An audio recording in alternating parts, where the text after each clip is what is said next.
one application for us that where I found cloud really helped us is, you know, encoding an event, right? So much more of encoding events. So I go to a live conference and my client wants to go to, this is, remember I've been streaming since 2006. So some of this is a little bit aged to some degree, but back in 2015 even, we would be like, okay, I want to go to X, Twitter, I want to go to Facebook, I want to go to YouTube with my encode.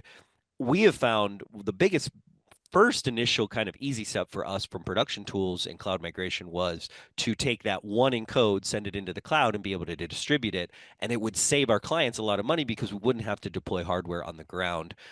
Typically I would typically deploy one encoder per every 3 streams in most cases, right? Whether it was an Elemental, Makito, whatever have you, Teradek, etc. Um, and we found that one, it allowed a remote encoding engineer to run those distribution channels, but two, we had to use less bandwidth for every platform that we had to go to from on the ground. So that's just one example that I'm kind of hearing, like, oh, in this case we had multiple destinations, and instead of charging our clients for multiple hardware encoders for we just did the Democratic National Convention last year, and we had 157 endpoints.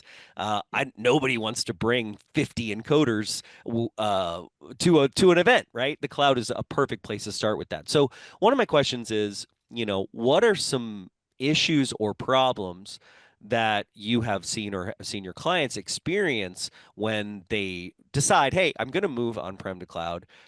What are some issues you've seen or have seen them experience when they do decide to move to that migration?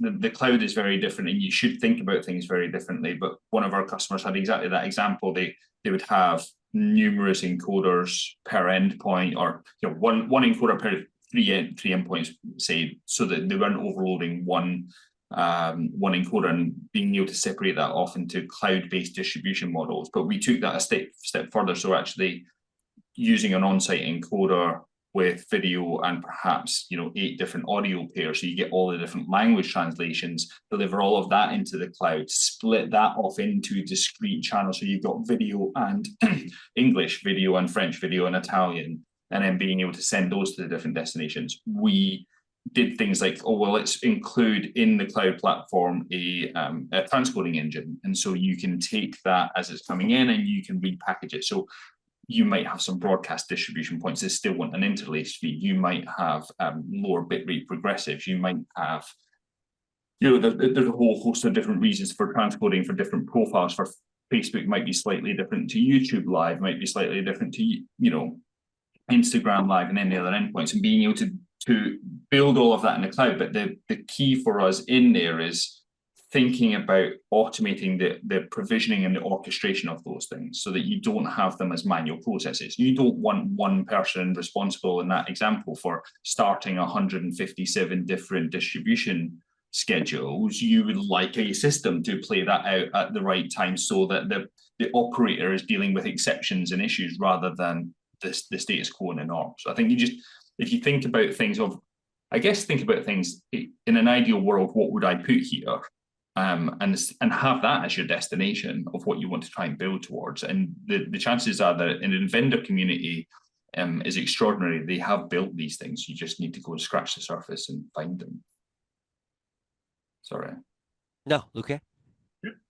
Yeah, I think, by the way, that we had the exact same thing about having multiple encoders in the cloud. For us, it was, we had this problem with smart TVs, and we need to do a separate encode for that, but we know it was only a limited time, so we didn't want to go and buy hardware. So we just took our existing encode that was already in the cloud, did an encode for, I think we ran it for maybe a number of months, and then we killed it afterwards, and then the cost was gone, right? We didn't have to go and invest in stuff to do that. So that's a very, very valid use case. I think one of the problems we see a lot when you do stuff like that is people will lift and shift things. They'll take a physical server and move it into a virtual instance in the cloud. And the virtual instance in the cloud is not necessarily something you want to have view as the same as a physical server, because most cloud providers would like to sometimes just kill the underlying infrastructure because they're doing maintenance. And if you're configuring everything statically with like IP addresses, network, all that stuff is configured statically because that's what you used to have on premise. When you move to a cloud environment, I think the analog that's sometimes used by software developers is that the servers in the cloud is not pets, they're cattle, right? They're interchangeable, and you'll get new ones, and then others will get removed. And a lot of software vendors don't necessarily deal well with that scenario. And even software vendors that have we have a cloud deployment, they tend to not really understand that mode of operating. But once you do that, it becomes extremely resilient to failure, which is another thing where the cloud is very strong. You can basically kill off part of your infrastructure and things will continue working. But it does require that the vendors understand that that is something that they need to engineer into the solutions. And sometimes what I've seen when people get started with this, they do that very simple lift and shift migration, and then things end up breaking more than they thought because they thought the cloud was more stable. And it is, but it requires, for it to be stable, it requires you to attune to the way it works. It means that you can provision new instances automatically. So whenever something dies, you can just automatically spin up a replacement, which is super great. You can't always do that in your data center on premise. If you can, well, good job. You automated a lot of stuff there, right? You can in the cloud, but again, use the things that are there. Otherwise, you're getting no benefit from it. There's definite pros and cons for all of it, and I think that exact example, the lift and shift, you could take an encoder that sat in a data center for 5 years performing exactly the same function and never changing. It's not changed its base operating system, it's not changed any firmware, it's not changed any licenses, and it continues to carry out the job.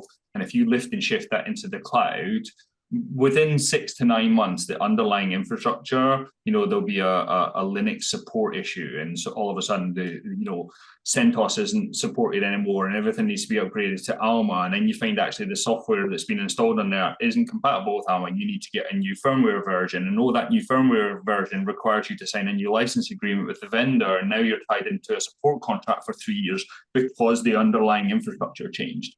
And I think if you're not aware that that's going to happen, it can definitely trip you up. But like Loke said, the benefits of once you do understand that, the pure resilience that you have built into the platform is that those benefits are not repeatable in the old way of deploying in fixed infrastructure and bare metal. So there's definite benefit.